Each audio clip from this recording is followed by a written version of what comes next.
Hello, everyone, and welcome to this new edition of A Message of Hope. And today I have the great pleasure to be with Jamie Smart, which is a Sunday Time best-selling author, speaker, and coach, and he was my teacher as well. Welcome, Jamie. Thank you for inviting me, Martine. It's lovely to see you and lovely to be here with you. It's really, really great. Well, thank you for agreeing to be here. I will ask you the same question that I've been asking everyone: is all this having this understanding the way human how does that help you navigate either the stressful situation or COVID or lockdown, anxiety, whatever you see it today? So how does that help you? Yeah, well, I was reflecting on the question, and so when COVID first hit, I I had a question which I think probably a lot of people have, which is, what is this going to mean for us? What is this going to mean for me? What is this going to mean for the world? What is it going to mean for our community? What's it going to mean for my business? What's it going to mean for the movement we're involved in? What's it going to mean for kind of my plan? Because we've all got plans and stuff, right? Like it's funny, people with this understanding talk about, yeah, there's people with COVID and so on going on, people talk about, oh yeah, there's so much uncertainty now. But I was reflecting on it. One of the first things I did, Martine, once I'd kind of found my bearings. And by the way, that's one of the things this understanding has given me is I can get freaked out like the best of them. It's like, oh, what's going to do? It's like, okay, where do you believe that's coming from? It's like, oh yeah, I've made that up. I'm freaking myself out. So let's just calm down. So when this first hit, I got freaked out, like I think like everyone else did. It's like, oh, what does it mean? How dangerous, because there are a lot of unknowns. And then quite quickly, I'm like, okay, that's not gonna help. Let's figure out, what can I do? It's like, oh, okay, well, I can start doing some experiments and see what's changing in the business landscape, and I can take some specific steps to start getting supplies in case there's anything needed. So I'll go get I'll go get a couple of rolls of toilet paper and that sort of thing. So like when one of the most useful things is just being able to find your bearings. I think that's been useful. So it's not that having this understanding stops me getting freaked out or out We're of still human. Yeah, exactly. But what it allows me is to find my bearings. And so anyway, I found my bearings very quickly. I was lucky enough to find my bearings very quickly. Um, it and so as a result, we were able to do stuff that kind of just put us in a reasonably good position to kind of navigate the situation from a business perspective and that sort of thing. But then the thing that struck me, I thought, okay, well, how can I support other people? Because I've been lucky to have this understanding and lucky to find my bearings pretty quickly. How can I support people? So I did what I called a masterclass called something like keeping your bearings in times of uncertainty and volatility, that kind of thing, because everything was going on. This was in kind of March, April, I think. And so I announced this, and we had a bunch of people coming along. And where I started was, I said, now I've got to admit that actually the title for this is a misnomer. I said, because how could I be a master at navigating the unknown when we don't know what's going to happen? No one's a master. This is a brand new world, but that's okay. And I said, the thing is, the other way the title of this is a misnomer is, everyone's talking about how much uncertainty there is, but that's not true. That's not true. The level of uncertainty is actually less than it was in 2019. So, and everyone's like, what do you mean? I said, well, if you think about it, at the end of 2019, if you'd asked most people what are your plans for 2020? What's coming down the line? What have you got in store? How do you think 2020 is going to be? They would tell you about some of their objectives and goals and that sort of thing. But what they would kind of tell you is, yeah, 2020 is going to be pretty much the same as 2019, but a little bit different, a little bit better, maybe 5% better in these ways. So so they had a picture in their mind of what 2020 was going to be like. And that picture was completely made up, but it didn't look made up to them. It looked real. And so then 2020 comes along and COVID hits, and all of a sudden we're thrown into, a certain amount of, very, very new information about the world. And all of a sudden, those images of 2020 that people had in their head, they're gone. It's like, no, it's not going to be like that. Well, that's not uncertainty. It's the removal of the illusion of certainty. We have this illusion of certainty. We have the illusion that the sun's going to come up tomorrow, or that things are going to be this way or that way. And I think the sun probably will come up. Well, it doesn't even come up. I think we'll go around. But you get the point. That's a belief, and it's okay. There's nothing wrong with that. But knowing that actually any picture of the future that we ever have is an illusion of certainty.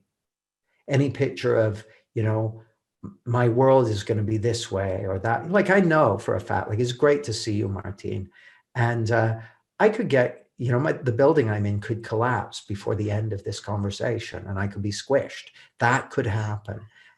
This may be the last. I'm not trying to be macabre, but this could be the last time we see each other. I hope it isn't, because I really like seeing you. It's nice, but it could be, because we don't know what's going to happen, but we have the illusion of certainty, and that's not a bad thing. It's not bad to have the illusion of certainty. It's useful. Like, we can make plans and go, yeah, I'll meet you next Tuesday and that sort of thing. But it's useful to know that that's a convenient fiction. It's a convenient fiction that's useful for planning and organizing things, but it's not real. It's not real. And so the thing that people called huge uncertainty was actually just the end of an illusion. And my take on it is that, people say, oh, I got disillusioned. It's like, well, surely that's a good thing. Surely you don't want to be lost in an illusion. You want to be close to reality. Like, I work on the basis, Martine, that we're built for reality, and that we actually do really well in reality. We do very well in reality as individuals, and as, fathers and daughters and brothers and sisters and loved ones and teachers and, parents and whatever. We do well in reality. Where we struggle is when we're hanging out in illusions. And that's where we struggle. Where we struggle is when our illusions get too far removed from reality. And then we have what they call in the stock market a correction.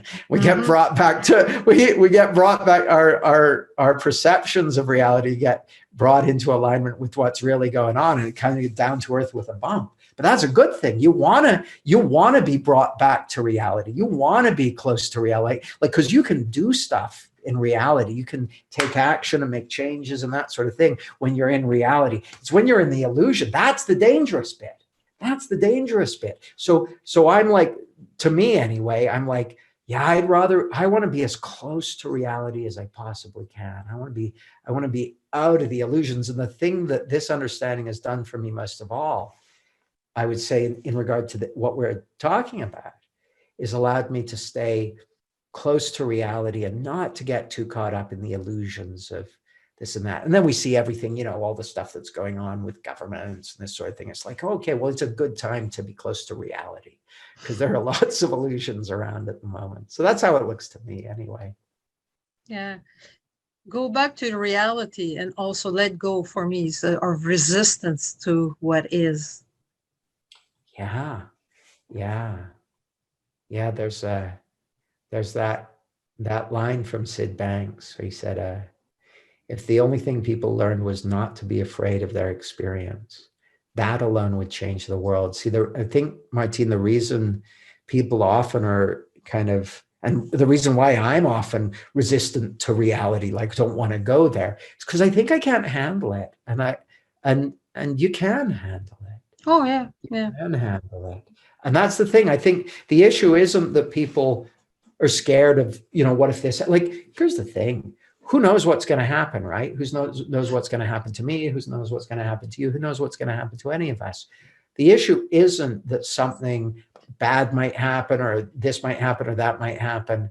You know, I speak to people, I say, who's had something, often I work with audiences, I say, who's had something happen that they were terrified that that might happen, then it happened and it turned out to be the best thing that ever happened. Lots of people say, yeah. So there's this thing called hedonic prediction, which is human beings, we're actually not very good at predicting how we will feel in future situations. So we make up future scenarios, imagine how we think we would feel, and then we organize our lives to try and avoid some of them and bring other ones in and that sort of stuff, when actually we're not even very good at making those predictions. So I don't think the issue is that certain things might happen. I don't think the issue is even that you might feel uncomfortable, or that they might be, you know, a bad turn of fortune or a good turn of fortune or whatever. I think the issue is we believe that we couldn't handle it if this happened or that happened. And it's not true. Yeah, you could. Yeah, you could. Might be the best thing that ever happens to you. You see, we're built for reality. The fact that we can even see or hear or feel or perceive means that we come from a long line of beings who managed to survive until breeding age, have sex at least once, and pass on a kid that did the same thing. And that's happened millions of times in succession. And we are, metaphorically, we are the spearhead of that incredible evolutionary process. And we're built for life on this sometimes inhospitable planet. And we're designed for it. We've been designed for that by the greatest product development process in history. We're built for reality. Yeah. We're optimized to be able to create cool things and make cool things happen. And we have this innate capacity for insight and realization that is always there. We tend to overlook the fact that it is always there, looking out for us, so to speak. So that's my take on it. Well, thank you very much, Jamie, for your time and wisdom. No mistakes. Yeah. And if people want to find you, where can they find you? They can find me at jamiesmart.com, which is kind of my home on the web, or in all the usual social media places. My handle is usually jamiesmartcom, all one word, except on LinkedIn, it's Jamie Smart Clarity, but I hardly ever reply to anything on LinkedIn. So you may be better to do one of the other channels. Okay. Or Amazon. You can get all my books on Amazon. Yeah, that's where I got them. Amazon and Chatverse, maybe. Okay, well, thank you very much, Jamie. Thank you. Huge pleasure to see you, Martine, and thanks for inviting me. Thank you. And